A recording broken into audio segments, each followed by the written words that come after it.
it's Mark Striegel and John Astronomy hanging out here on a Friday night on the Talking Metal live stream with the one and only Chip's Enuff. Chip, how are you, man? Same as you, cats, sequestered in our houses, trying to get through the day. Every single minute is challenging for all of us. I'm glad to see you guys out there doing well, though. Great Absolutely. to see you, too. So great to see you. Thank you so much for coming on tonight. We really appreciate it.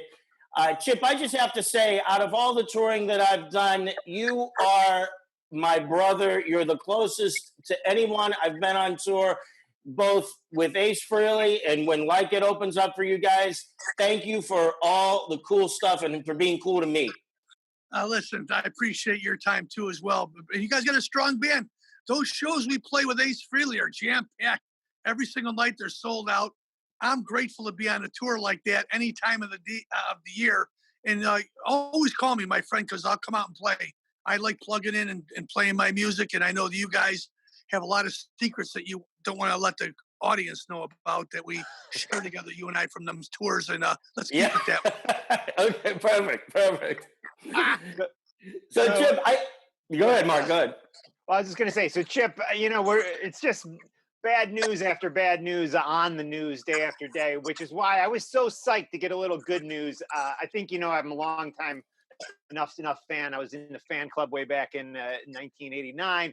And to get the news that you guys are already coming back with a new record. I mean, Diamond Boy was amazing, less than 2 years ago? And now you've announced Brainwashed Generation coming out soon, right? This summer. Yeah, Frontiers putting another record out for Enuff. The third one on Frontiers comes out July 10th. Mark, the last time I seen you was with your lovely wife. We were backstage at the M3 Festival. Yeah, you had me on your tour bus. That thing was amazing. I think Whitesnake had a bus and Enuff Snuff had a bus. And you guys came over and hung out with us. And really, it was a lot of fun. And I had no idea that I was going to be putting another record out right after that. But as we are right now, I think it's the perfect time to put a new record out. 10 strong songs, got some good players on that have sat in with me on this record. Most notably Mike Portnoy from Winery Dogs and Sons of Apollo, and of Dax Nielsen from Cheap Trick. And I think the fans will be pleasantly surprised when they hear this next record. Wow, I cannot wait to hear it. And we heard the track. The first track is out. And now that was let's see, the first track. Tell me again, what was that was Fatal Distraction. Fatal Distraction, right? Now is that an older song, Chip, that had been kicking around that you guys have dug out of the vaults? Yeah, I was listening to old demos and stuff, and I wanted to find something that was full of life and piss and vinegar, and that was an old track that Donnie and I wrote years ago. I remember doing the demos on it in my bedroom, and on a little 4-track Fostex, and then here I am now, so many years later, re-recording it again, and except I'm singing all lead vocals on it. Right. And it was quite a challenge. A lot of fun. It brought back memories of the old days when there was no rules, no regulations. We went out there, no handcuffs. We'd make these records in our apartments, and it was just a lot of fun. We had a drum machine and a guitar amp and a bass amp, and we just plugged in and played. And there wasn't much room for error in those days. And you made these demo tapes, and you sent them out to your record company, whoever it would be, and they'd say yes or no. And most of the songs were accepted on all the Enuff Snuff albums, but that was one that slipped through the cracks. And I really wanted to share it with the audience. And it's nice to have Donnie back on an Enuff Snuff album with me too, as well.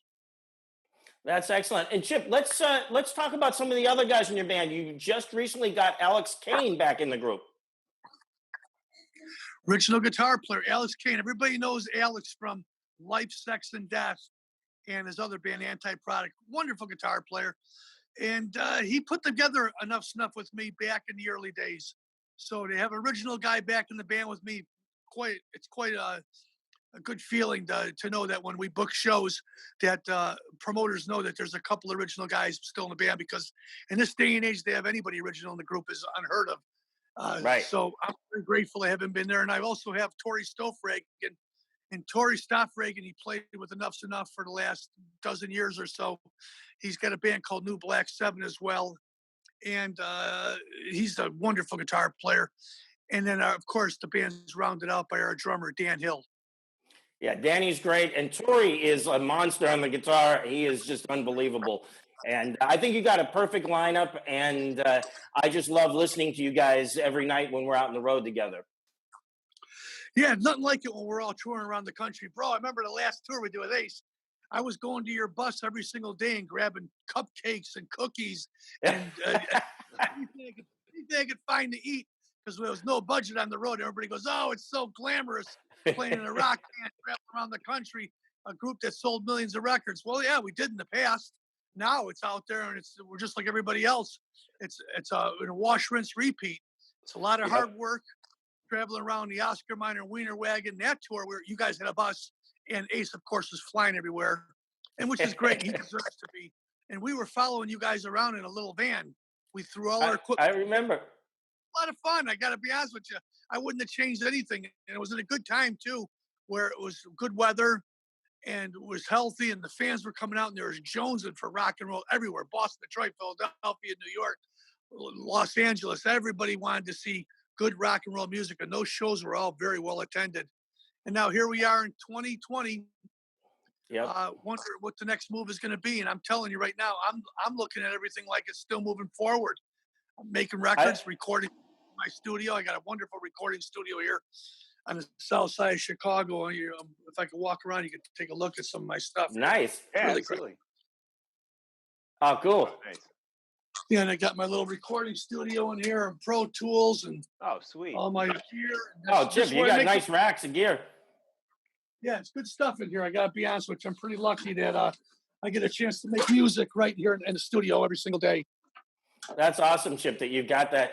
Chip, one quick thing that I wanted to mention, I was going to bring this up later, but since you brought up how you guys were in a van, and do you remember the time that you saw me on an interstate trying to get luggage out in the middle of Arizona?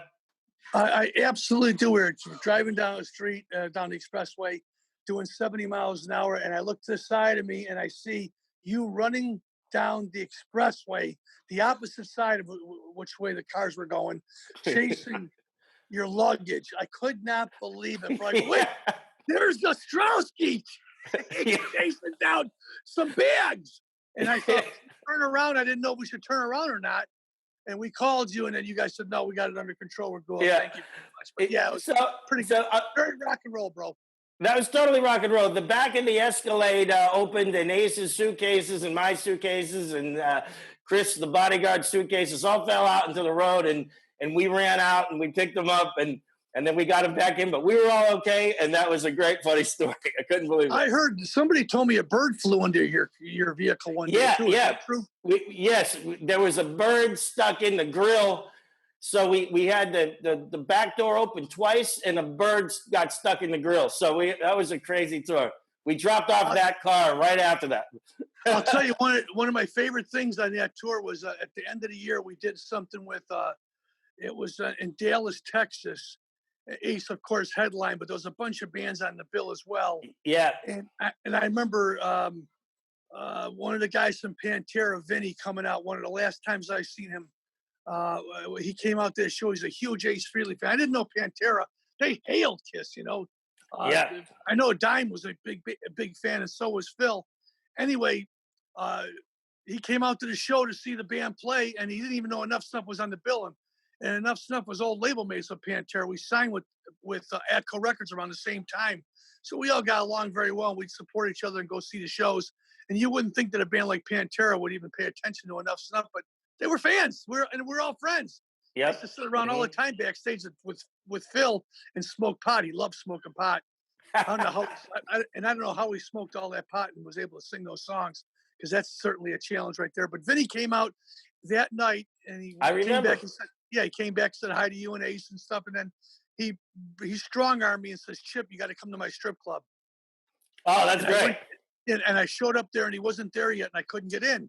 And I told the person at the front door with the maitre d', I said, yeah, my name's Chip. I'm with the band Enough's Enough, and I got a party of 9 of us here, and we all want to come in. And I'm old label mates with Vinny, and suggested we stop by here. She says, well, he's got to wait until he calls me, and I'll let you guys in the meantime have a bite to eat. And there was a guy outside, and it's with this big pressure cooker making all kinds of like pork and beef and all kinds of chicken and stuff. It was incredible. So we ate tons. Then Vinny eventually showed up there, and he really took care of everybody. And he brought out about $2,000 in booze, because I don't really drink, but he goes, Chip, what do you want? And I said, how about bringing some trim over to the table? So he brought over 3 beautiful girls, and we stayed there until 6 o'clock in the morning. Honest to God, just hanging out. That is amazing.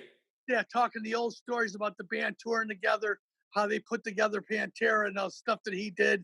And Enuff's Enuff, and Derek Shulman, who was the guy who was responsible for discovering Pantera, along with this guy named Mark Ross. And we had just a wonderful time that night. And that was the last time I seen Vinny, So God, man, I know. And I'm glad, and I wouldn't have seen him if it wasn't for Ace Frehley, because he came out to see Ace that night. Yep, I remember the night. It was a great night. But wow, well, what a good way to end it with him. I mean, it sounds like an amazing night. But Chip, to circle back a little bit to the new record, Brainwash Generation, you mentioned some heavy players. Mike Portnoy, what's he doing on the album? Mike Portnoy is playing drums on the record, and I sent him a couple of tracks. He's actually my wife's cousin. So he plays on a few songs, or yeah, I got him to play on one track on the record. I said, you pick which one you want to play on, and he picked one of the songs that's very he calls it Beatlesque, and that guy's smart. Let me tell you, he's a trick pony. He not only plays drums, he plays bass, plays guitar, he sings, he writes songs. He's an actor. He's a chef.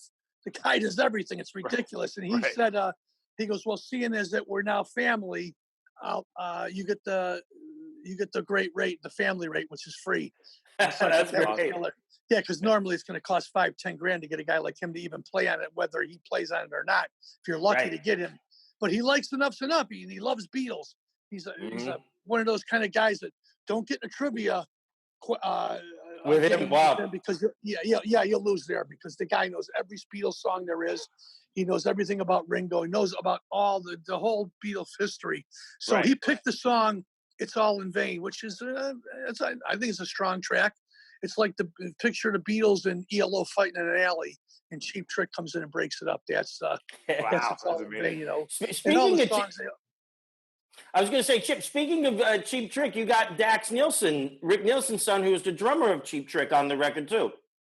How lucky am I to do that, my friend? Dax Nielsen. I just call him on the phone. I said, Dax, my drummer's incapacitated right now, and I'd love to have you come down and play in a couple of songs. He says, Chip, I'd be honored to. Send me the tracks. I sent him over the telephone, and then he drove out to Chicago. We recorded over at Stonecutter Studio with a guy named Chris Steinmetz. Chris is responsible for those early White Lion records. He worked with Alice Cooper. He's worked with Ozzy Osbourne. He did the Styx last records. The guy's a killer producer, engineer. And we had Dax. I thought he was going to play on a song or two. He ended up playing on 5 songs. Unbelievable. Wow, that's great. Wow, and he called the next day. I called him. I said, bro, thanks so much. And he didn't want any chippy poos. He didn't care about any compensation at all. I thought, this guy's worth a couple of grand for sure, minimum, to play on this stuff, if not more. And he says, Chip, don't even worry about it. I love the band. I love the songs. I had a great time. As a matter of fact, I wish I could have played on the whole record. That's exactly what he said to me. Wow. That is awesome, Chip. And Chip, you're friends with those guys in Cheap Trick, because you even have a couple of those 12-string basses from Tom Peterson. Yeah, I certainly do. A big influence, Tom. I love his bass playing. He's a real citizen. And we swapped some stuff. I sold him a couple of basses, too. I sold him a 58 and a 59 during the Animals of Human Intelligence record for $8 grand, $4 grand a piece. Those basses are worth about 30 grand right now. Okay, so he's a very good businessman, because he bamboozled me and got a great deal on those 2 basses. And I think what he did was he sold them to Rick, because Rick's got this killer book about all of his guitar collection. Rick Nielsen's guitar collection is amazing.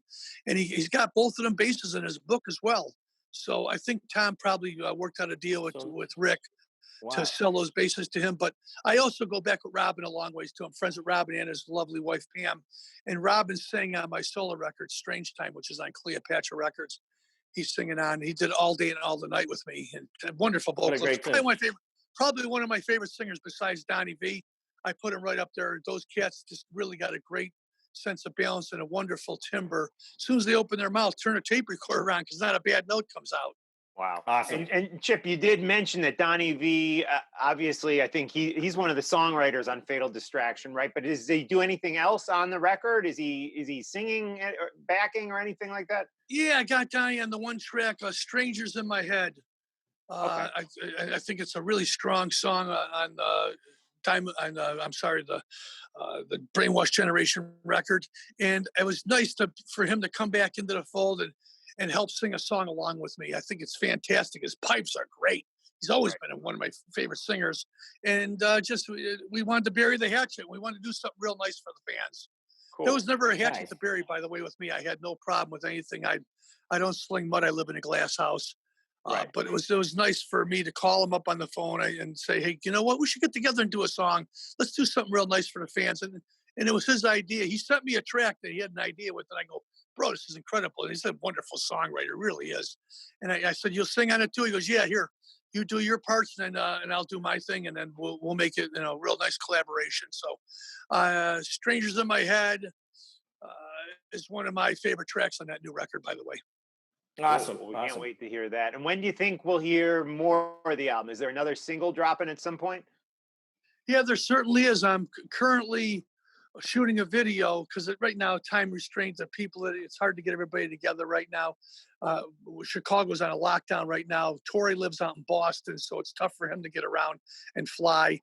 Alex is in Los Angeles. Dan is right outside of Chicago. He's in Chicago/Milwaukee. He's right on the cusp. So everybody's in different places right now. It's hard for us to convene. But what I'm doing is I'm shooting a video, and I'm using Paul McCartney's videographer, a guy named Dave Steckert. He's done not only McCartney, but he's done Jesse Malin and Lucinda Williams. Nice. And the guy's a wonderful videographer. And I'm working along with him and Kate Catalina to do this next video, and it'll be for the song "Broken Love." Awesome, Chip. Hey, Chip, I wanted to talk about something different that you're doing, and it's your Dash radio show. Tell everybody about that. I'm so fell into my lap. You believe that? So Dash Radio. I believe it. Dash Radio. It's a satellite company called Dash Radio. They're massive. There's 20 million subscribers to it. It's a free app. You download dashradio.com and you download the app and go right to my station, which is called the Monsters of Rock. Wonderful program, which features hard rock and heavy metal 24/7, 365 days of the year. You got Orianti's got her own show on there. I'm on there from 10 a.m. to 2 p.m. I know that there's a few other cast of characters around the rich. Who's the bass player from Quiet Riot? Chuck Wright. Sarzo. Right. Rudy Sarzo. Rudy Sarzo, right, yeah. You guys can't forget that, my friend. He's got his own show. He's on Sundays, and it's a great program too. Rudy pulls out everybody from Jane's Addiction to Queen to come on to his shows. My show is mostly just playing rock and roll and heavy metal and telling the great stories that I know that I've got a chance to witness through with my 30 years in this business. Orianti's got a terrific show as well. Across from us, we have Snoop Dogg. He's got his own show. Be Real from Cypress Hill does as well. And the great Kylie Jenner from the Kardashian clan. She sells all her makeup and lipstick and perfumes and all their little paraphernalia. And it's a juggernaut of people hanging out there. DJ Ski owns the place. And everybody just mostly does the shows in Los Angeles at their big spaceship companies, just like Sirius XM. The only difference is our program is free. There's no fee. And it's every single day, and you can't go wrong coming down there. It's really smoke friendly over there. Everybody's smoking pot, having a great time. and they all love animals too. I can't tell you how many times when I'm in Los Angeles and somebody brings a koala bear in there or a little baby tiger or something. It's like, Tiger King over there. It's and everybody's real family based, real nice people that just celebrate life and great rock and roll, heavy metal, hip hop, rap. It's all there, all underneath one umbrella. And I recommend if you get a chance, check it out. So it's really a fun program. Absolutely check it out, Chip. And we will also post links to it on the Talking Metal website. And Chip, speaking of Dash Radio, I have another Dash I want to talk to you about. And I have a gift for you, and I'm going to send it. So I don't know if you can see this, Chip, but it's called Dash Vodka. No relation to Dash Radio. but I'm promoting this amazing vodka that was sent to me by my cousins Hank and Rennie Reeves out of Texas. This is made in Texas. It's really great, extraordinarily smooth vodka. They also make brandy. You can check them out at dashvodka.com. And here's the deal: if you serve this or you have this at your house, Yeah. this girl might come over. I'm kidding. This is the kind of people that drink Dash vodka. What's that? He wears her boots well. Yeah, absolutely. So, Very easy on the eyes. Mark, I got a bottle for you too. It's coming out. Okay, This is thank you, Dash John. vodka. It's really good. Yeah, I Cool. like it. Hey, tell your cousins to say thank you very much. I love loudmouth soup every once in a while. I'm not a huge drinker, but you know what? I like to endorse and stuff. For you sending me a bottle over, I'll make sure I give it a nice plug on my station as well. Thank you, Chip. That would be amazing. I appreciate It it. only fits. I'm on Dash Radio. And Yeah, when I Dash push the vodka. Tell them to send me a couple bottles, please. I will. It's coming right up. Coming right You're up. welcome. So, Chip, the tour is still happening, right? Straight out of quarantine, happening this fall. You guys in Faster Pussycat? Yep, Mark, I just talked to Jamie a couple weeks ago, and just to touch base and see how he was doing. He's doing just fine. He's been celebrating his 3rd year of sobriety. You know, here's a guy that's done more cocaine and alcohol than Pablo Escobar and Cheech and Chong put together, okay? And Otis Campbell from Mayberry RFD. You put them all together, and that was Tammy. He's just out of control. Listen, he's been out for a long time. They were the opening act for Guns N' Roses. And that guy's to still be going. He's a real rock star. And I talked to him. He says, Chip, we're on. He goes, I'll stay as long as the label puts us out there. So the tour starts early September, and it goes all the way through to November 2nd. So it's a nice long run. As I see right now, there's 42 dates on there. Maybe there'll be more coming up, because I know once I get off this tour, I got to go right to Europe. I'm doing the Hard Rock Hell tour with Michael Monroe, Disneyland After Dark, and I think Faster Pussycat's on that one as well. Wow. So there's a lot of shows. Everybody's being real patient right now. I anticipate the tour starting, though, in early September. It's booked by this guy named Sullivan Big Entertainment, along with Artists Worldwide and Chuck Burnell. It's a nice little team right there. Alex Grassi from Quiet Riot. He's got Silver Tide, his company as well. So everybody's working in conjunction. This is going to be a great tour. Listen, why the big tours aren't out there? The Motley Crue tour with Def Leppard, Poison, or what about the Rod Stewart tour with Cheap Trick? All of them are pushed back right now. Everybody's going, well, maybe it's in our best interest to wait until 2021. And until the powers that be say it's okay to go back out there, everybody's canceled. Iron Maiden just canceled their tour as well. I really believe that we're going to come out at a good time. We're playing small venues. I don't see a problem happening with that. I think the fans are jonesing beyond belief. They want to see a rock show. We are. I will confirm you get a couple of strong bands together like Enuff's Enough and Faster Pussycat, who both had numerous hits on MTV, played all around the country. You got original members from both bands playing out there. I think it's going to be jam-packed, sold out every single night. And the guy at Live Nation, I was talking to my buddy Andy, he says, Chip, you might have just slipped. You might slip through the cracks in this one, and might be one of the more successful tours of 2020 because there's not a lot of competition out there. Right. Oh, I believe me, both bands I love, Enough's Enough and Faster Pussycat. That's going to be an amazing tour. And Chip, real quick, I wanted to mention that right after we did the last show together in Detroit with Like It, Ace Frehley, and Enough's Enough, you did from January all through the beginning of March, you toured nonstop. You did like 40, 50 shows, right? I got real lucky, John. I got to tell you, we started at the end of December. Right after I played with you, we went out for a little run. We did like about a little under 8 dates, and then it led right into January. And I was out all of January, all of February with the Monsters of Rock cruise as well, which was incredible, playing with Crocus and who else was on there? Tesla was on that. It was great. Disneyland After Dark, Extreme. Those were so many great bands that were on that. Tokyo Motor Fest. Really had a lot of fun hanging out with all my buddies on that trip. And then right after we got back from the Monsters of Rock cruise, we went right to Europe, and we were in Australia, and with Kip Winger, as a matter of fact, and a couple other bands on there. If I'm not mistaken, that you guys would know, FM was on there as well. And that was a really powerful tour to go play Australia. And then right at the end of the Australian run is when everything started happening, where we're going, hey, there's this virus going around. We're going to start closing up the borders. So I left on a Wednesday. I got home on a Wednesday. On Thursday, the president came on TV and said, we're shutting down the borders tomorrow. I got lucky. I Wow. got home Like just one in day, time for man. that too. Chip, that is unbelievable. I mean, to do all those shows in a row. Now, I've been on tours, but I haven't ever done that. I do like a week or two and I'm wiped out forever. The fact that you guys did 3 straight months, it's amazing, Chip. You guys are in great shape. No, we were lucky just to be able to have a chance to go out and play those shows where everybody else is just getting ready. They're just gearing up for the 2020 New Year. Here we are. We already got 43 shows or whatever under our belts. And then to be told that when you get back home to the States, we have to cancel. We had 45 more dates in the books. Wow. So wow. Enough's Enough just decided that maybe we'll just go in there and finish up the record for Frontiers and then get ready for the fall. And that's what we're doing. And so far, the timing has worked out well. Right. And listen, while we're talking about that, guys, I want to give a shout out, if I could please, to all our first responders, the military, our nurses, our doctors, Yep.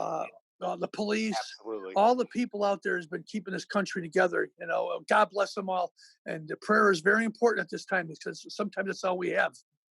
Right on. Chip, you got such a great attitude in this, and you're using the time wisely. And some people are being negative, but you're 100% positive all the time. I always have been. And that's the way it's going to be. Listen, there's things I see out there that don't make me happy. All of us do. I'm not a political guy. I want to see the country turn itself back around again and get back on the horsey and start riding down the trail.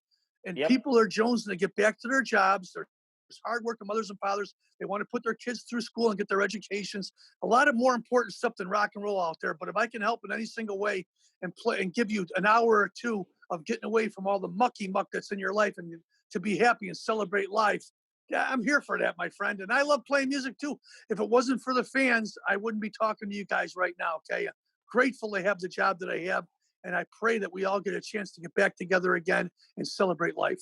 Yeah, that's I think Absolutely. a good way to maybe kind of wrap things up here, Chip, because you are giving us this new record, which we are totally psyched about, and it's something for us to look forward to, and a potential tour happening this fall. So what a celebration that is going to be! The coming out of straight out of quarantine, the perfect name for the tour. I personally can't wait. And I've been going back, just going through the Enuff's Enough catalog. There's so much great stuff there that I'm just rediscovering. And even Diamond Boy, I was listening to that the other day and just got hooked on the Fire and Ice song. So good. So many great tunes off that 2018 album, Diamond Boy. Guys, if you don't know that record, definitely check it out. I want to play a track off of that, John, to take us out on the podcast version of this. Nice. But any last thoughts for Chip, John? Well, Chip, Chip, thank you for showing us a personal look of your studio. That is an awesome studio. I love it. And Chip, we'll let you go in a second, but I just got to say, I heard you talking about some stuff back in the 90s when you guys were in New York doing Animals with Human Intelligence. You guys did Letterman. Howard Stern, you guys used to hang out at the Scrap Bar and the Limelight. And those were some of the most fun times I've ever had. And I appreciate that I've known you since way back then. Thanks, John. I appreciate that. Right back at you, man. You've been a great guy to us. I love working with you when you're over at the Fuse.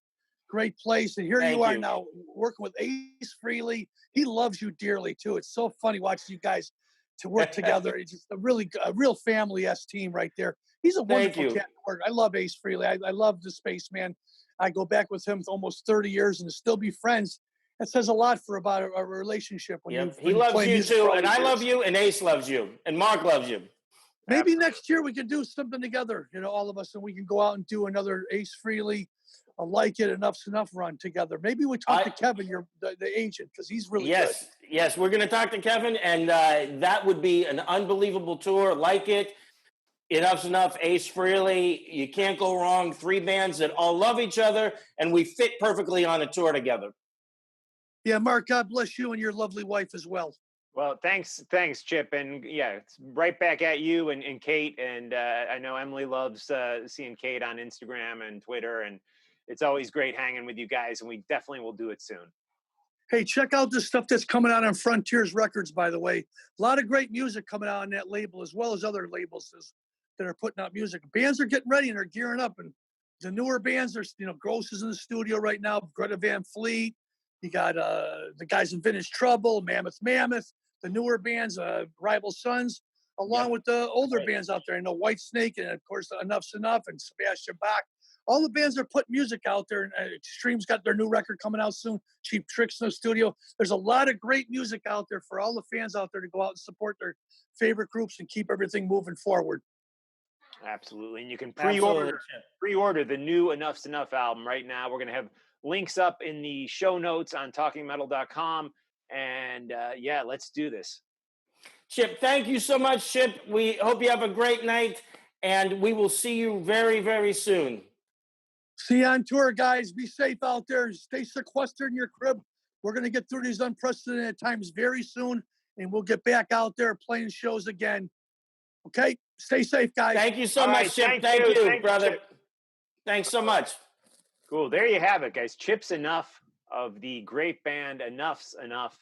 And you mentioned Scrap Bar there, John. And I don't know if you know, but today, May 8th, is the official Motorhead Day. Did you know that? I did not know that.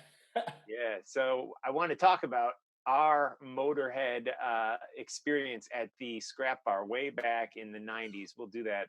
Hang on one second. We still got doing a little technical stuff. Yeah, Chip is still on. Yeah, I will. Oh, wait, Mark.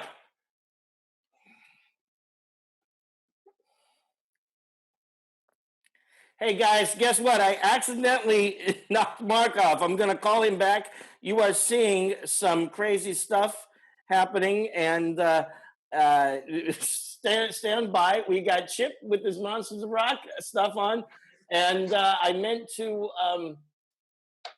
mute Chip, and I accidentally knocked Mark off, but we enjoy seeing this cool behind-the-scenes look at Chip. Mark. Hey, yeah, jump back on. I accidentally knocked you off by mistake. Where Chip is showing us some cool stuff. He's doing a little video show. Jump back on. Chip, we love the tour. You got some amazing stuff. I love all those framed old posters. It's so cool. Guys, you are seeing something that you will never get to see. The inside of Chip Enuff's recording studio is amazing. How cool is that? While we wait for Mark to come back on. What's that, Mark? Oh, no.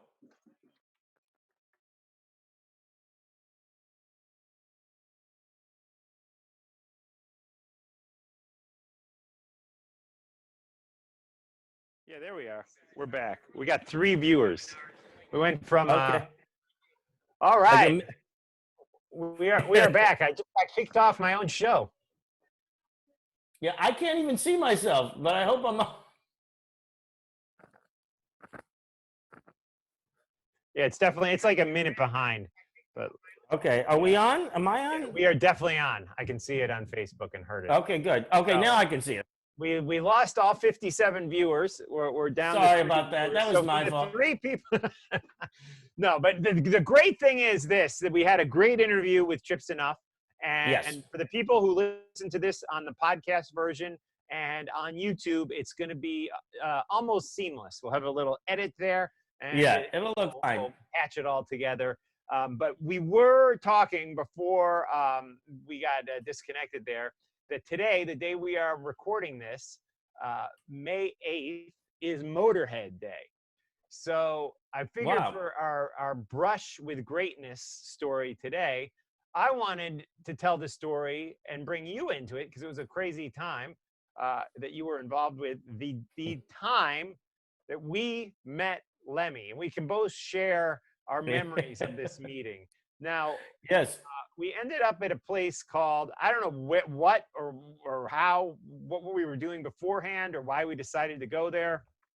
By the way, this is my favorite beer. It's a Brooklyn beer, Resin. Oh, it's resin. Resin. Resin. Sounds like something you use in fixing guitars. or resin. Yeah, it isn't resin too. Is like the stuff that would be at the bottom of like In like a marijuana thing, right?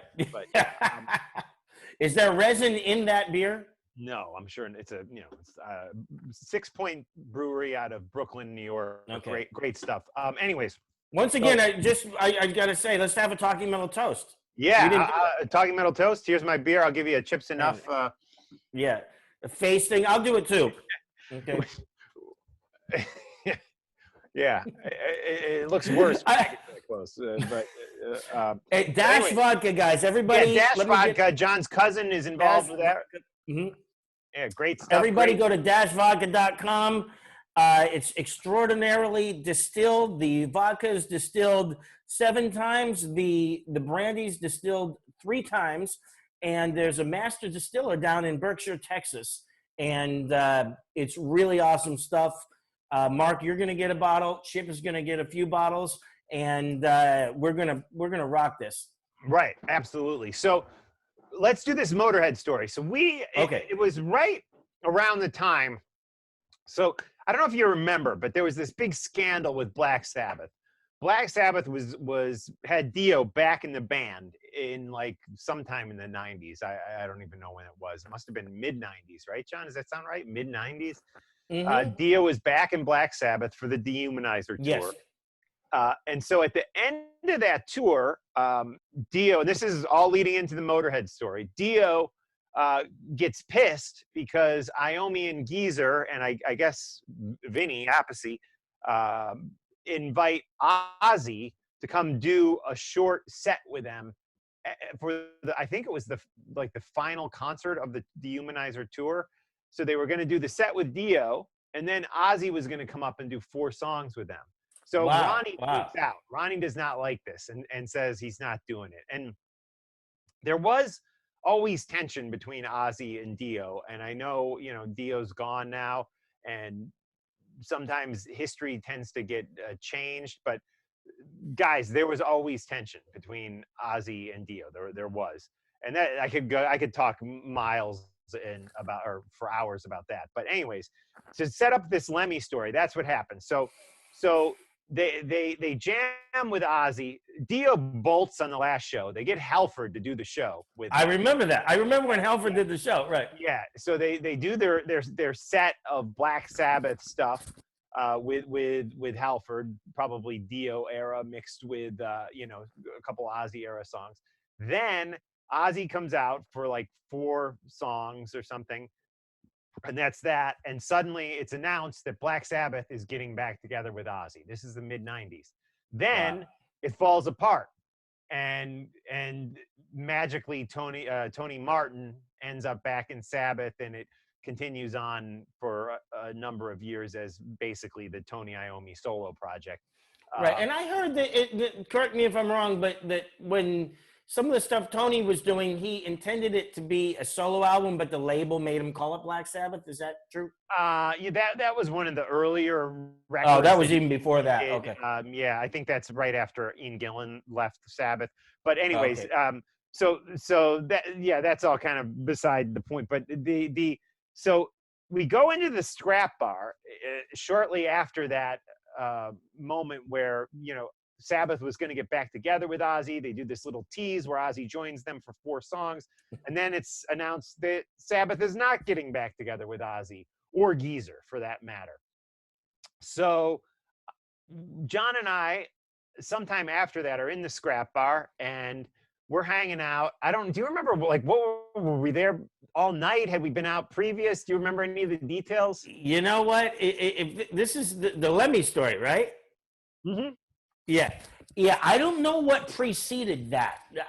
All I remember is from the scrap bar on. And was it just us 2, or was there somebody else with us? I don't remember anybody but us. But there might have been other people. Maybe Rob Fiorentino was there. Maybe I don't think so. So. But I seem to remember we were talking with somebody we knew there or something. But anyways, we're hanging, and then all of a sudden, you're like, "There's Lemmy." And we look at the end of the bar, Scrap Bar, New York City, which was not, it was more in the Central Village area. It wasn't like the hip East Village area. Right. And there's Lemmy. You missed Chips Enuff. He was late. talking about you, by the way. And there's Lemmy at the end of the bar, and he is drinking, and we approach him, right? And, Yep. Yeah. Absolutely. now does he get up first to play pinball, or do we invite him to play pinball? That I don't remember. Right. My first memory. See, Mark, you're even better than I me. seem to remember more about this than you do, John. Well, I remember pinball and then what happened afterwards. So We asked him to play pinball, I believe, or maybe he asked us. I think this is how I remember it. We Okay. ask him if we can buy him a shot. drinks. Okay. Yeah. Right. And he says yes. Oh, I do remember one thing, yeah. and I'll tell you after you say your story. And I believe we buy him a shot of what else? Jack. And then he suggests we play pinball. That's what I remember. He suggests Right. that. So, and again, this is, pre-selfies. This is mid-90s. So we get up, and then, and no one ever believes this when I say it, but I swear to you it is true. He says, let's do tequila. Let's do some more shots. And I say, more Jack? And he says, tequila. And people have said it. No, Lemmy doesn't drink tequila. He drinks Jack. He only drank Jack Daniels. But No. I believe the way I remember it is he did a shot of Jack with us, and then he did at least a shot or two of tequila with us. That's how I which remember. makes a lot of sense because what happened later, tequila explains it. Yeah. So at that point, we play pinball with him, and we're small talk. And I remember I'm nervous. I'm like, this is Lemmy, and I'm. And this is not like there's like. Let's just set the stage. Picture a bar that's, kind of like a local bar, not a large club. A little. It was like you walk down some steps. This isn't like the Rainbow, where it's this big place. This is a tiny hole in the wall bar that just a little sliver of it's a if you've ever been to New York and you've been to any, it's like, a sliver. little It's bar. like this. Yeah, it's tiny. Right. I mean, the pinball barely fit in the back there by the bathroom. Right. So, like, literally, if I remember correctly, where the pinball was, the machine took up half of the space, and then, like, you can barely walk around it. That's how small it was. So it's just me, Mark, and Lemmy playing pinball. Yeah. So I, at some point, knowing that Lemmy has written songs with Ozzy, is friends with Ozzy, quite tight with Ozzy, I say, we're up to 24, so we've got 24 I love it. Good. We brought some people back. Yeah, Nice. Yeah. So I say to Lemmy, knowing that he's, Ozzy is a close friend of his and somebody he works with, I say, man, I said, I know you're friends with Ozzy. I said, have you spoken with Ozzy about why the Black Sabbath reunion fell apart? And again, this is, guys, a few years before when they actually did get back together.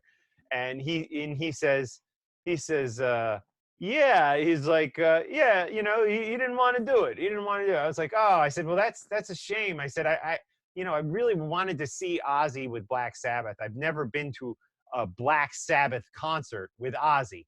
And I'm like, 24 years old at this point.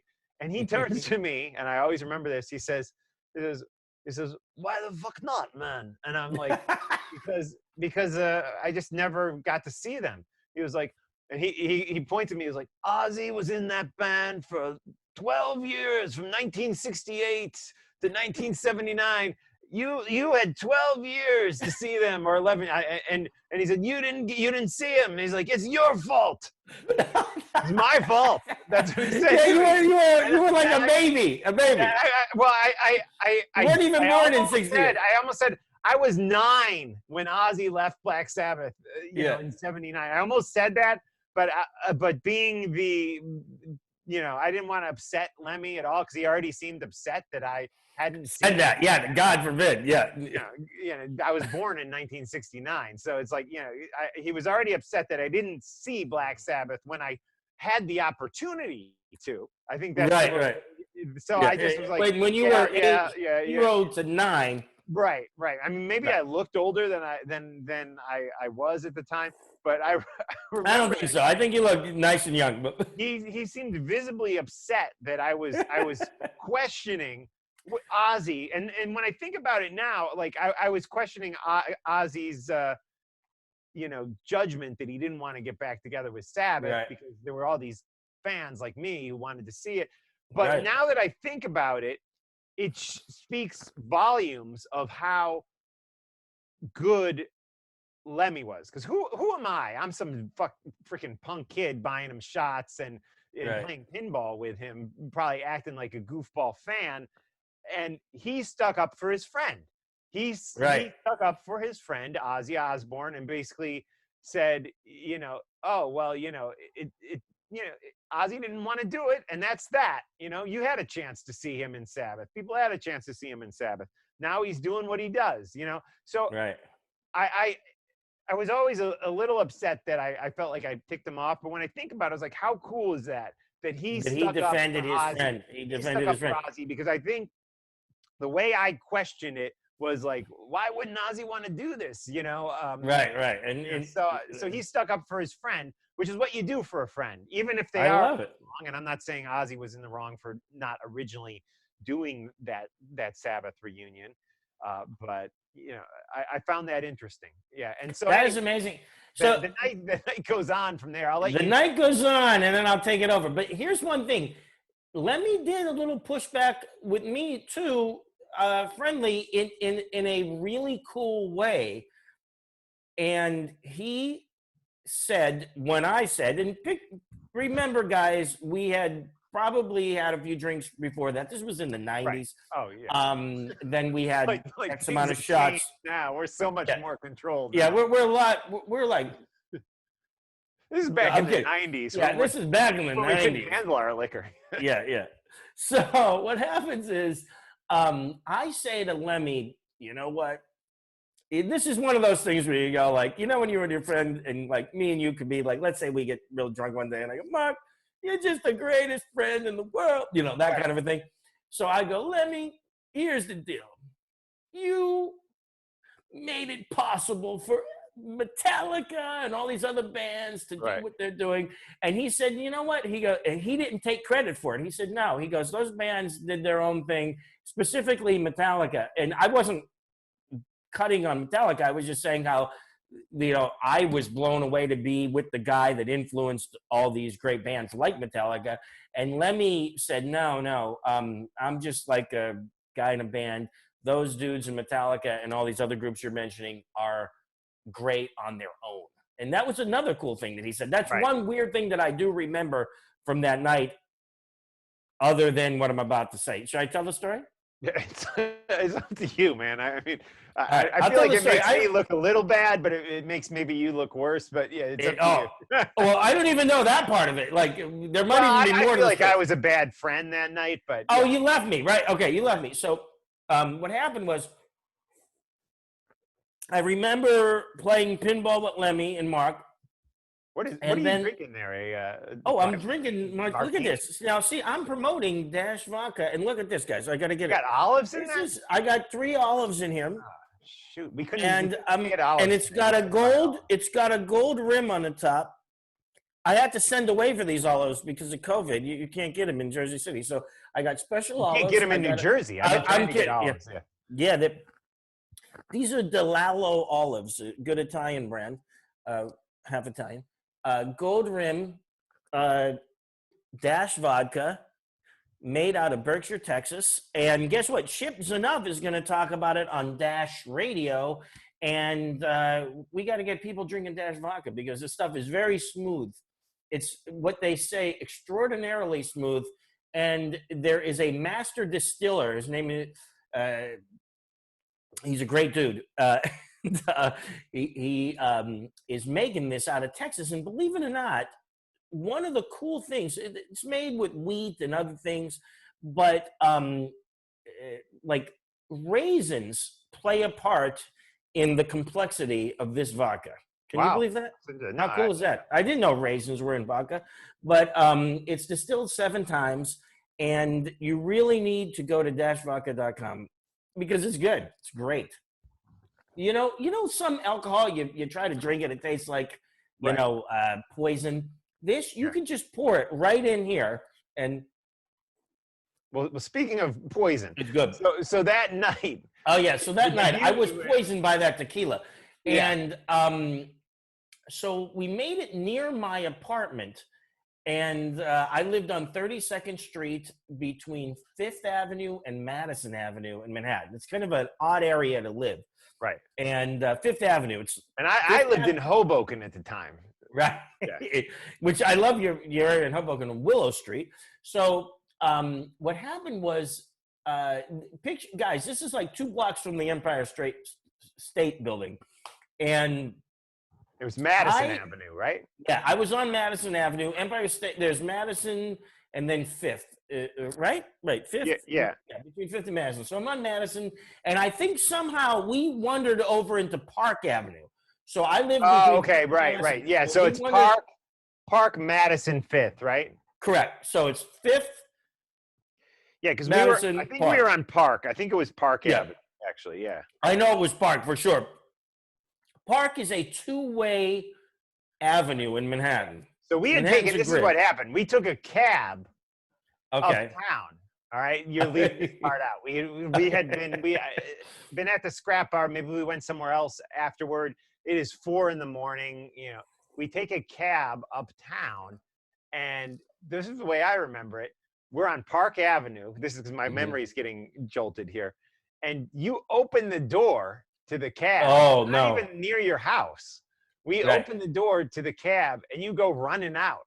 And I had I remember tendency of being doing the cabbie. spectacular I remember things. being the cabbie, and you were like you had run out of the cab, and you were like running down the street.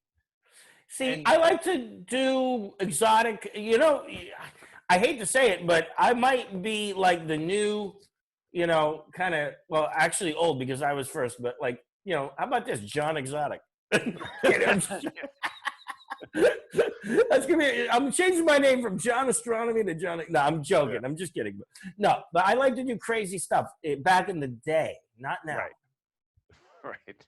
So go ahead, keep going. Yeah. keep going. So and that's kind of what I remember. Then I remember you were getting angry, and I'm sorry about that. I didn't remember that part. and then eventually I was trying to get you home, but you didn't want to go home, and I eventually. I'm sorry, I still feel guilty about this, but I had work the next day, and I left, and I hadn't gotten you home, and you were out of your mind. Well, here's the thing, guys. I don't advocate doing stuff like that, but I did tell this story once on VH1 to Dave Grohl. Right.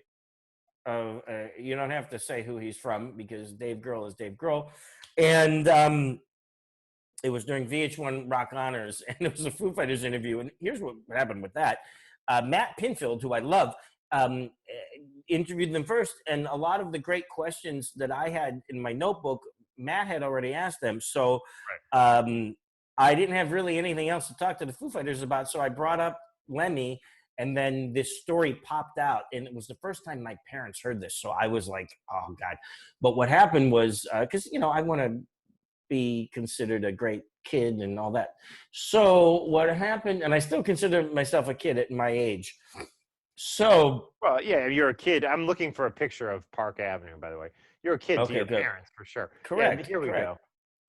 Okay, Mark's going to show a picture of Park Avenue. So, if you look here, you can see this little strip that Park Avenue has. This little strip between the southbound traffic and the northbound traffic, and you had sat down in the strip when I left you at like 4:30 in the morning to go home to get like an hour of sleep before I had to get up and go to work.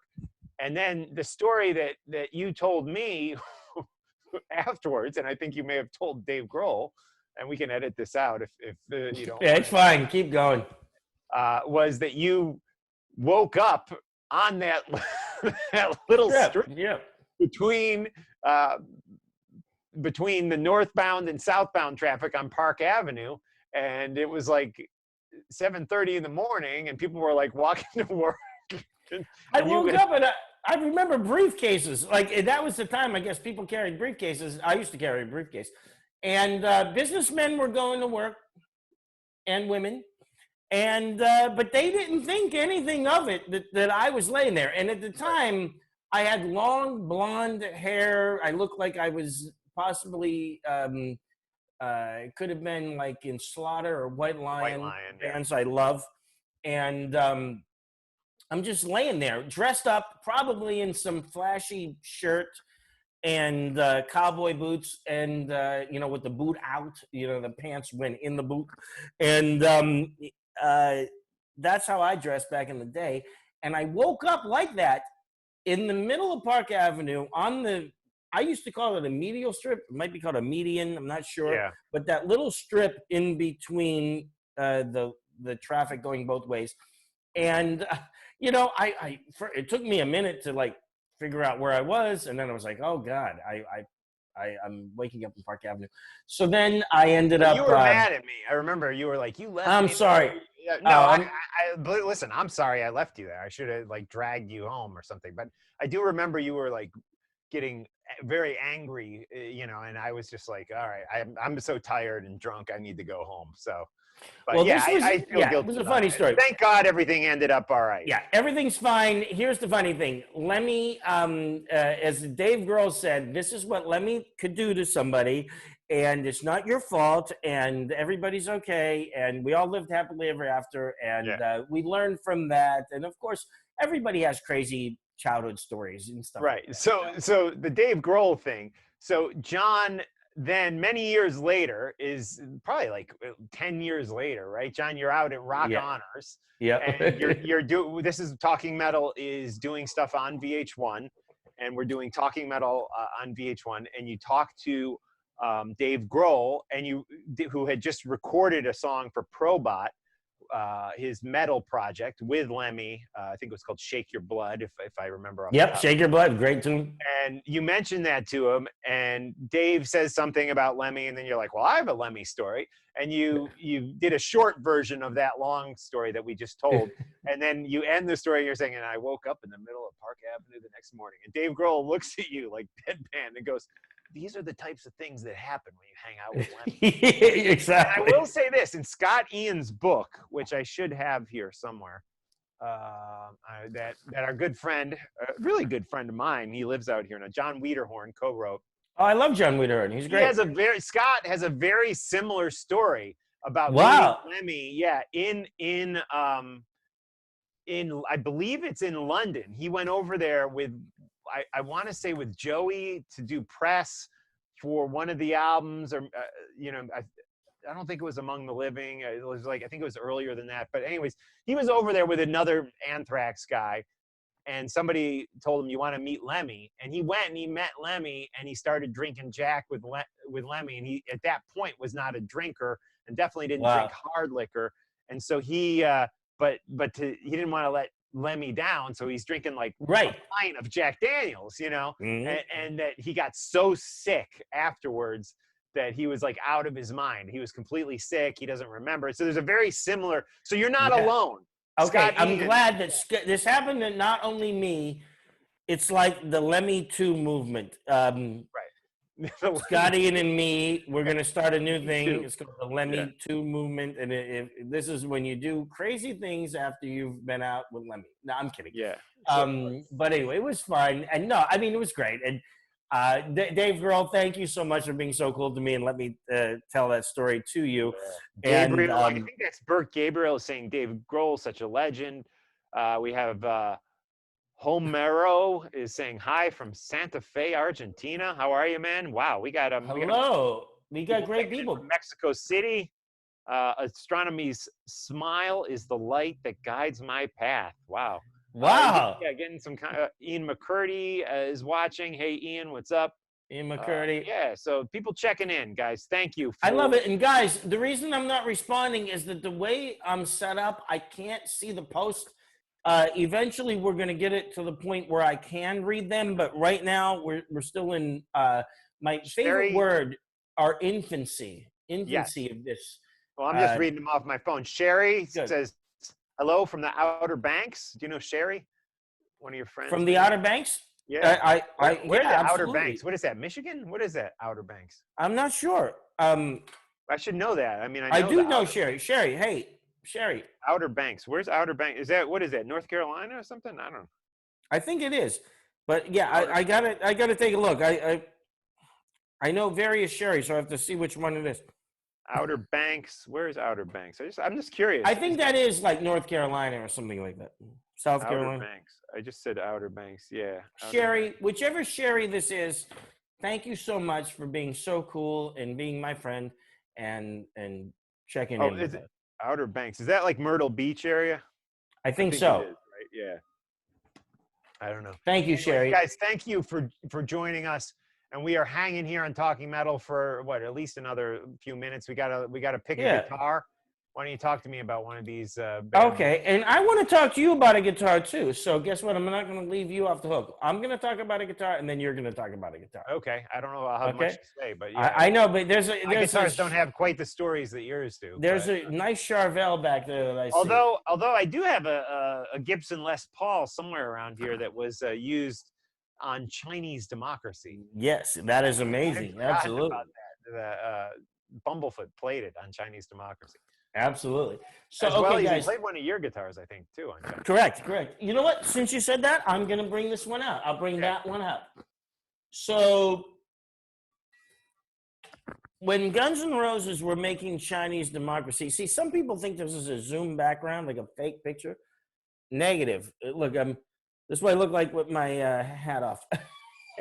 Anyway, this guitar is my favorite guitar in the whole world. Uh-oh, I got a text. Let's see. It's probably somebody yelling at me saying, like, shut up. Hang on. Let me just make sure that. So we're really getting. Are you upset? Oh, Sherry, this is. I know who this is now. Oh, hold on once. I'm going to text back. From the Sherry from the Outer Banks? Yes, just texted me. Oh, she's got your number and everything. This is so Sherry and Michelle, my favorite people. I love you guys. I hope that you're seeing this. Sherry and Michelle, I love you. Keep watching. Yeah, they're watching. Yeah, keep watching. I love these guys. They're great. We ran into each other at a hotel a long time ago, and there's so many amazing stories that have transpired since us meeting at that hotel bar a long, long time ago. So cool. Sherry and Michelle, thank you so much. I want to hang out soon. Sherry, you got to come back to New York. Michelle always is back in New York, but you're not back in New York. So you got to come back, and we got to all hang out again. Okay, guys? So anyway, she says yes. This is a Gibson Les Paul Custom. This is my favorite guitar of all time.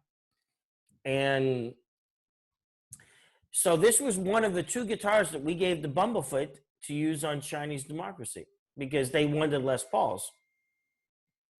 Right, Mark? That's true. He borrowed that one from you, and he borrowed my Les Paul, my only Les Paul, Desert Burst. Yeah, I'm reading the questions. People are asking all sorts of questions. So okay, I like it. Let's read it. I'm going to get my phone too. Somebody's saying, is Gibson and Ace releasing a new guitar? Yes.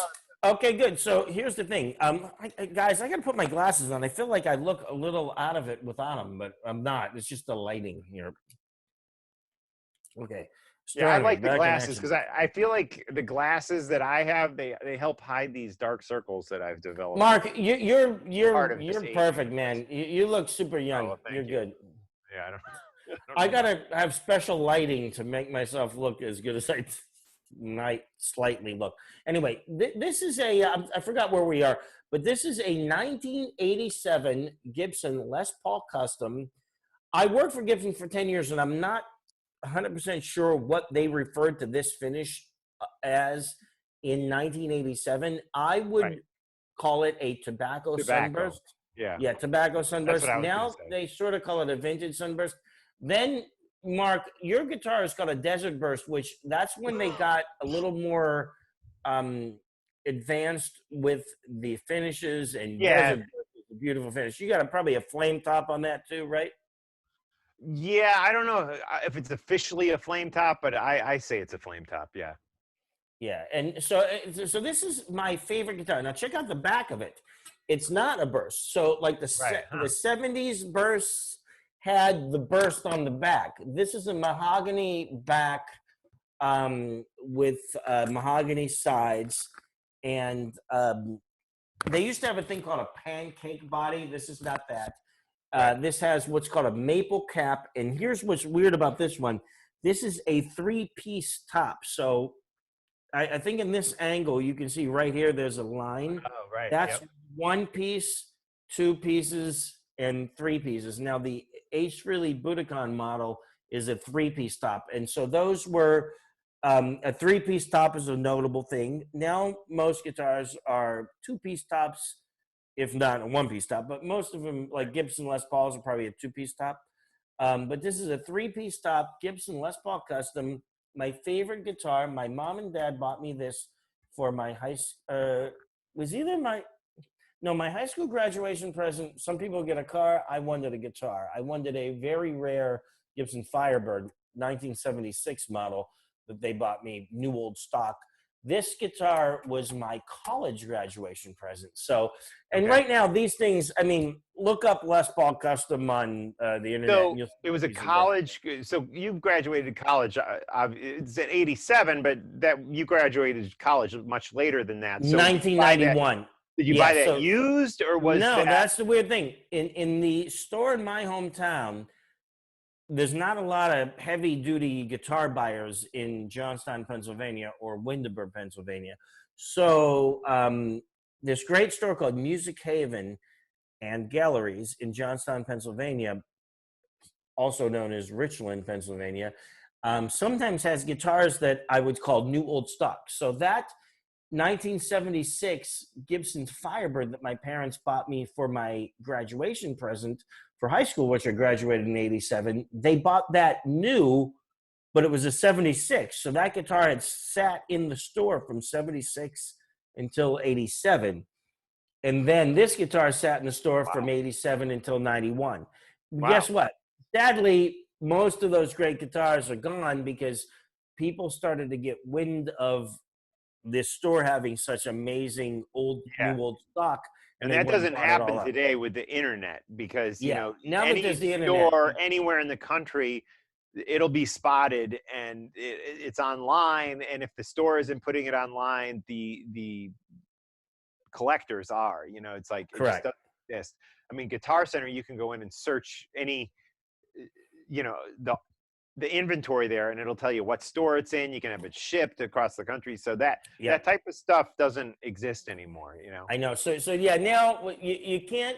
Even Ace used to love going to pawn shops and finding old stuff. I actually have treasures out there today. Yeah, you can. Event maybe 1 in a million you'll find a treasure, but not that much anymore. And I saved the receipt. Ace gave me a Squire Strat copy, or Squire Strat. It's not a copy. It's like the same thing. And what's double bubble, Mark? What is it? What is that cool stuff you just had? It's just bubble gum, double bubble. I'm gonna have a piece of bubble gum. Good. I thought it was I thought it was popcorn, but popcorn would be nice. I do have some popcorn in the other. You know what? I'm into all that stuff. I got a popcorn machine. But anyway, let me say this. Thank you to my mom and dad for buying me this amazing guitar for my college graduation present. College graduation from Berklee College of Music, Boston, Mass.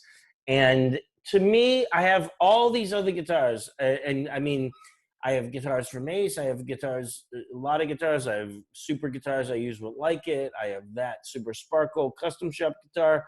But, and I love all of them.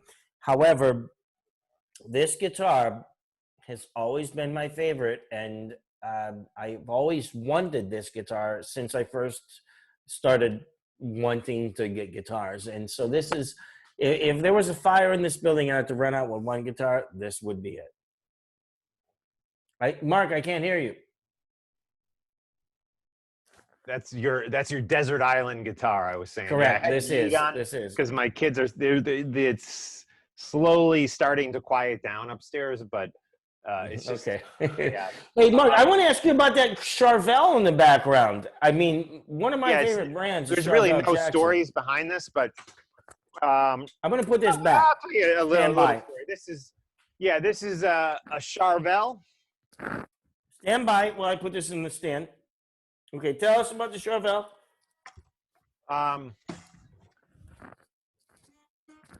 Yeah, Mark, is that a And, telly body? Let me yeah. see it. I don't even see what it looks like. Okay, Mark. So okay, great. So we're gonna start off this. I'm gonna analyze the guitar real quick, and then you tell me if I'm right. Okay, this is a Telecaster body on a Charvel guitar with a maple neck. It's got a Floyd Rose style trim, bolt-on Charvel neck, and some two humbuckers and one volume knob, a Right. pickup selector.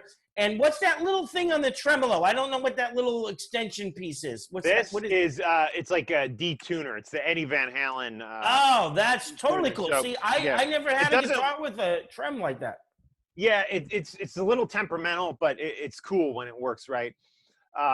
Yeah, so that's a Charvel. Uh, the And you got history that is at that Sweetwater, right? I bought Tell it. us about that. Yeah, I bought it at Sweetwater Sound in Fort Wayne, Indiana. I paid for half of it. My mother-in-law paid for the other half of it as a Christmas gift, I believe, for me. I had it worked on by Adam from FU Tone. What's his last name Right. again? River. River. And he works on Eddie Van Halen's guitars, so he hot rodded it and jacked it up, and it plays great. It's a really nice guitar. Mark, that is so cool. I forgot that it was a telly shape. That is even cooler than, because see, Yeah. back in the day, everybody had the cool Strat style Charvels, but that's a telly Charvel. And it's And not, when it's I not say super telly, high end. I mean, that's like, I don't remember what I paid for it. It wasn't more than $1,200 though. It was probably wow, less than that actually. It's like a that's grand. amazing. I mean, to get a Yeah. Charvel like that. So So it plays nice. I played it. I think I played a few gigs with it. I don't gig as much as I used to. I know you still gig, and I'm jealous of you for that. But I did we use it should in one of gig. those. Yeah, I should. One of those screaming metal shows. That we Yes, let's do another one. played Looks to Kill on that. There's actually a Oh, YouTube nice. video up on the Talking Metal YouTube page. And guys, if you don't subscribe to the YouTube page, if you're watching this on YouTube right now, please subscribe, because John, get this. Our good friend John Simpson works for YouTube now. And he I told did not me, know that. yeah, he told me that if we can get 10,000 subscribers, I think we're like somewhere between 5 and 6 right now, and they're all If real. we can do it. And YouTube will know if they're not real, apparently. Yeah, we can do real. We're not like fake computer, fake. I'm not going to subscribers. mention any names, but there's plenty of people out there who have the fake subscribers. Ours are 100% legit. I've never bought subscribers. If we can get to 10,000 after this whole COVID-19 nonsense is over, we can use the high-end Google-owned YouTube studio. It's apparently amazing at Chelsea Piers. Or Oh, Hudson my Yard. God. Where, no, he said Hudson Yards. I don't know where that Oh, is. that's even cooler than Chelsea Piers. God, Yeah, Hudson Yards is the best. That's where Lynn works. If we can get to 10,000 subscribers, we can shoot and produce our content out of there. We'll have free edit room space. They'll actually help us produce content. So everyone out there, if you're not subscribing to this YouTube page, I know right now we're on John's Facebook page streaming live, but for the people after the fact, it's youtube.com/talkingmetal. Please subscribe. It's really important, because I don't know, getting to 10,000 seems kind of tough to me, but maybe we can. If we're halfway there, we're in good shape, but they got to be real subscribers. So people, there's some people who can fake this kind of stuff. None of our stuff is fake. It's all real. So we need real people to go on. And so I'm not going to mention any names, but I know of other YouTube shows out there that buy views and subscribers, and we don't do that. But so the 27 people who, let's see, the 24 people. Listen, every vote counts. Every subscriber. Go on there and do it. Believe me, if we could get there, Mark, that would be great. We can do Talking Metal jams. We could do all kind of amazing stuff from Hudson Yards, which is an amazing facility. And I guarantee we're going to be back in track soon, and New York is going to reopen. And I'm confident that somebody's going to, get their head on straight soon and figure this thing out.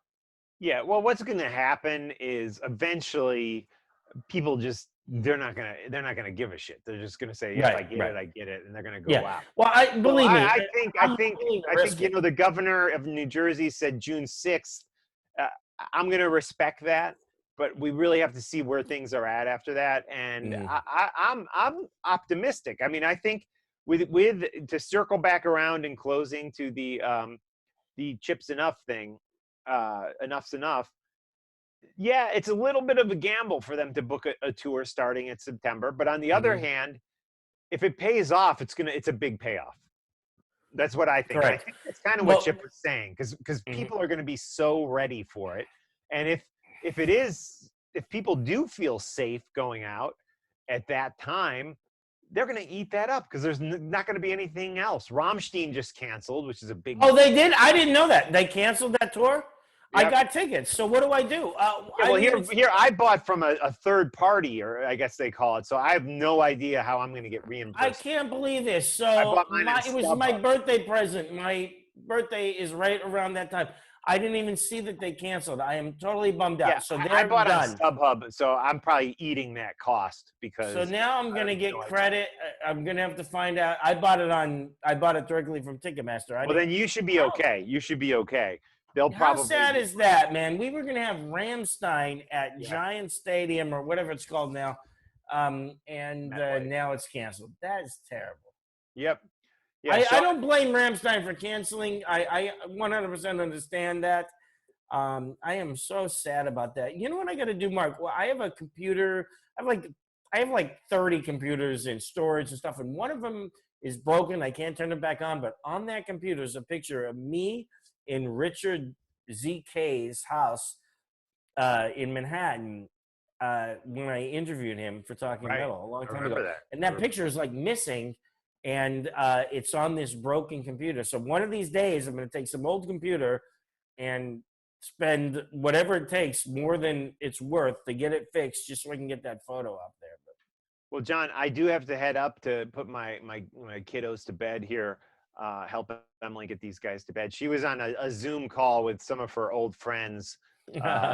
And reconnecting with them, and man, have you been doing much of that, like reconnecting with people from your No, past? you know what? Here's the thing: we reconnected with Sean Burns of Roy's Which was Baby, great, which was but great, and then I got another request one night, but I didn't get the request at the same time. I got the request like a few nights later because I never checked my uh, negative, guys. I don't want to even say this on this podcast. There's certain things that I don't check all the time, and there was one that I didn't check, and so I got a message way after the fact. And some other good friends of mine were reconvening, and I wish I could have been part of that. well, maybe or make an maybe effort. not. Because here's the deal: like I was listening to people online. They're saying, "Oh, this is such a magical time, spending time with your family and reconnecting with people that you haven't reconnected for a while." Yeah, it was great reconnecting with my family for about 3 days. Now it's like Right, I right, want to send those kids back to school. It's like they right. need You to want learn. them to get I out want of here, right? normalcy to return. And then it's like the whole thing. Well, you're reconnecting with old friends on Zoom and FaceTime, and it's like, yeah, I did a little bit of that, and I was like, now I remember. Once I started talking to these people Why again, I'm not connecting with them anymore, yeah, right? I'm not gonna mention any names here, but I was like, now I remember why I haven't been in contact with these people for many years. So I Right. don't know, the whole. That's funny. Let's spin it. Let's spin it. The glass is, it's half full. It's half not empty. I'm over that shit, man. It's Right. just like, Here's the deal. Guess what I did? I'm I'm going to sorry tell to you get the real story. here and No, that's okay. and be the Guess what? Can grouchy I old tell? man. I don't want to keep you from your family, but I want to tell you a story. I went out Yeah, go for in my neighborhood with Lynn yesterday, and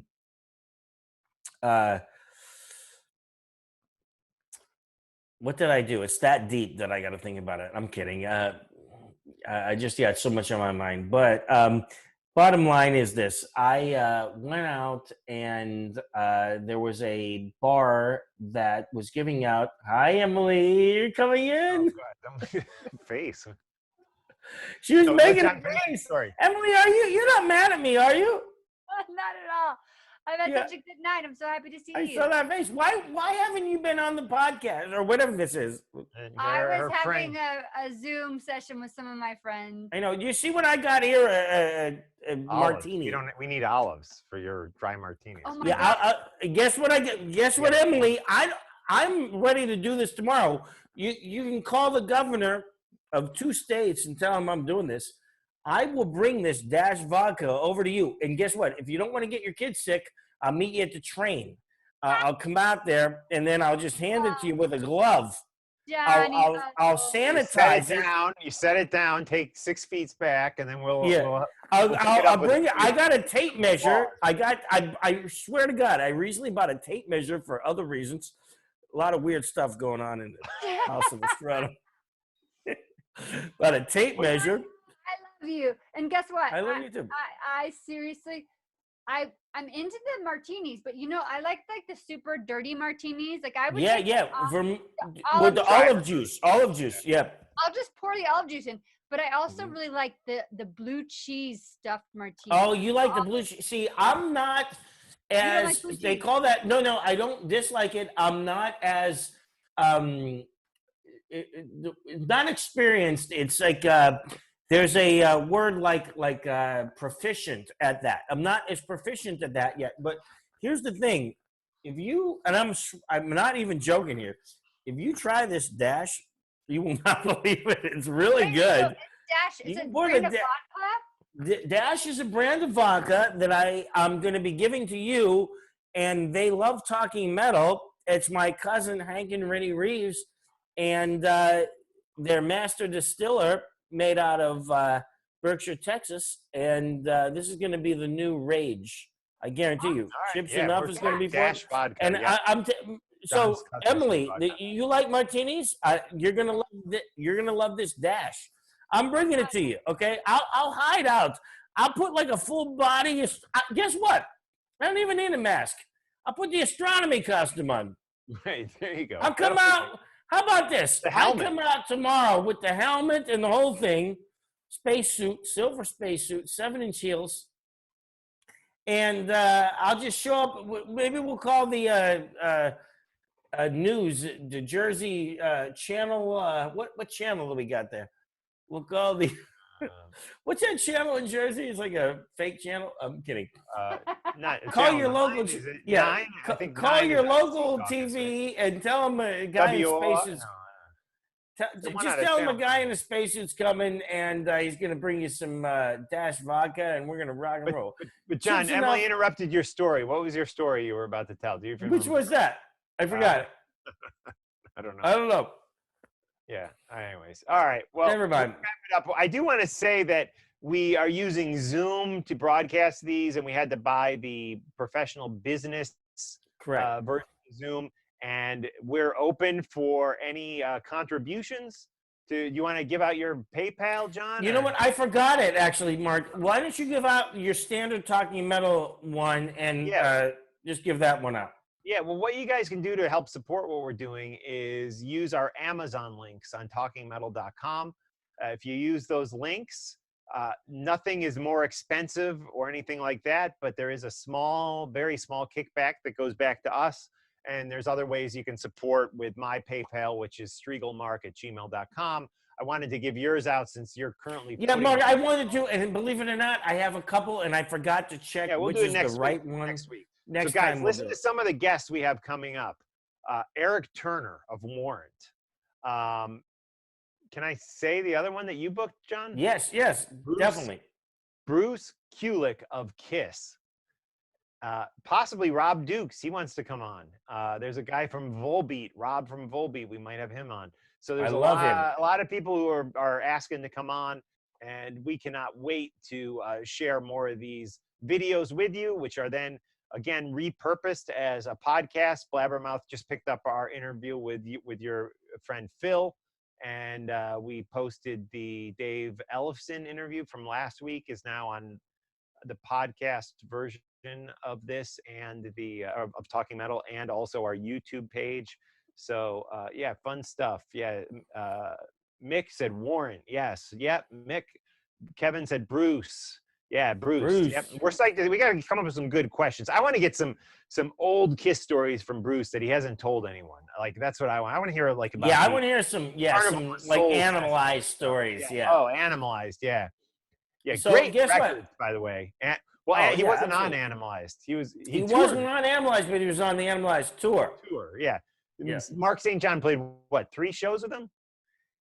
Yeah, like if that at the beginning, and then Bruce came in, and I think that Bruce was even there on the shows that Mark was there at as well, but I'm not even sure. Like that was like pre-internet, so who knows what was going on. And John, I mean, you're the Kiss expert. Wasn't it crazy, like that Animalized tour? There used to be a VHS of that I had. It was like, oh, I have that. I have, yeah, that's great. Which was so good. That Kiss in the 80s, like especially in the middle era of the 80s, I'm talking like 83 through like 87, 88, they really were reinventing themselves as a new band and played very little stuff from the 70s. At one time, there were like 4 songs from the 70s in the set list. It was like Rock and Roll All Night, Detroit City, maybe Love Gun, maybe Cold Gin or Black Diamond, but it was like that was it, and the rest were 80s era Kiss songs. Yeah, and makeup was off, and people don't realize this now, and I say this all the time. I know I sound like a broken record, Emily. You can tell me to shut up, but the 70s that became so cool in the 90s, in the 80s they weren't. People were like, Black Sabbath and Kiss, stuff, bell bottoms and high heels, that stuff is stupid, and you saw Ozzy, you saw Kiss, you saw so many bands, even Thin Lizzy in 82, like ditching the bell bottoms for bullet belts and studded belts and trying not to be 70s. The 70s was not cool in the 80s. It wasn't. Right. You know what? I've been watching. You know what I was watching last night? You guys are gonna laugh. Kiss was amazing. No, I love 80s era Kiss. It's not celebrated enough, and I'm so glad we have Bruce coming on. Yeah, no, believe me, Bruce Kulick is one of my favorite musicians in the entire world, and I'm glad he's going to be on next week. And I was watching a lot of 80s stuff last night. I was watching Vinnie Vincent Invasion videos, a lot of just Aldo Nova. Remember Aldo Nova? Fantasy. Yeah, Fantasy. And he wrote with John Bon Jovi. That was a big FM hit in the Midwest, man. I love that song. That's one of my favorite songs. I think Astronomy and Captain T should do a cover of Fantasy someday. Yeah, that's a great song, man. That would be great. You know who loved Bon Jovi? Was Can a big I play album. drums? That's what I said. Yeah, Emily, you can be the lead vocalist if you want. Whatever you want to do. I can sing too. Well, on the podcast version of this, we slipped in that Enough's Enough. I'll drop that in earlier, that Fire and Ice song. But we should end with Aldo Nova. Let's end with Aldo Nova Fantasy. That would be great. Let's do it right now here on Talking Metal. Guys, take care. Please subscribe to the YouTube page and let us know what you think of this episode. Thank you. Thank you, people. Have a great night, everybody. We missed you tonight. I know.